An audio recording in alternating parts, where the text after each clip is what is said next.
Well, the initiative is called Water for Life. And it started, I was going out on tour, and I'm doing 4 continents. And I said, when I get to these cities, I don't want to just go to the city and perform and just leave. I wanted to touch culture. And then after that, that morphed into, well, I should take up a cause while I'm there. I know it's some of these countries, places that I'm going, are facing difficulties. And then when I start looking around for causes to attach myself to, I came across water, which is number 1. I mean, it's the most basic of necessities. Then I realized there was over 1 billion people without access to clean water and sanitation. So, of course, that's a huge undertaking for me. I'm a private citizen, so I start looking for people to partner with. MTV, because of the vehicle and how powerful they are at getting the word out to the youth, and the UN. I mean, who better to go into these countries and, try to affect some type of change.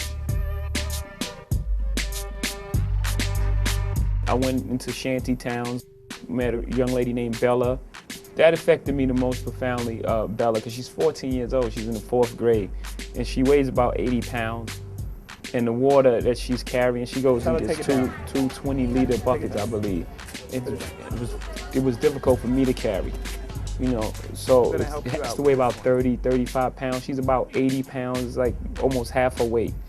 And she has to walk a half a mile. And it's open sewage in the street. It's not, I have on boots right now. She doesn't have boots and different things like that. So it's more common than not in those areas. So when you go to see it, it's very profound, what's happening out there. I mean, the numbers are staggering.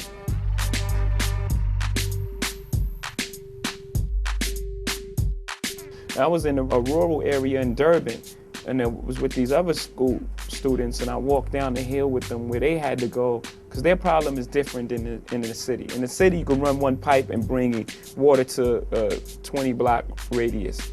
In rural areas, it's so spread apart that it's more difficult to lay the pipes for everyone to get water. So they're walking down to a river. They just I'm thinking we're going to a well.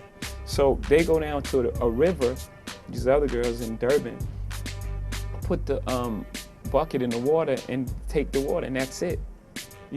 That water, it was brown, first and foremost. They're sharing it with livestock.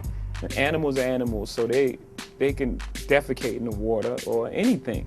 It was really difficult.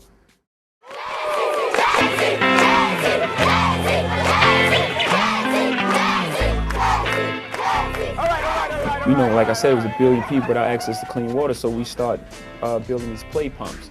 It's a simple device. There's no parks out there, so there's no monkey bars and recreation out there, so it's this merry-go-round. So the kids sit on the merry-go-round and they play. And as they play, the water is pumping water into this storage tank. So, I mean, it just made so much sense in so many different ways. The thing about it is a very solvable problem. It's not wildly expensive. It takes awareness, one, and it takes pressure on the people that's in charge, the government officials, whatever, to implement these programs. So they just lay pipe down and bring water to communities.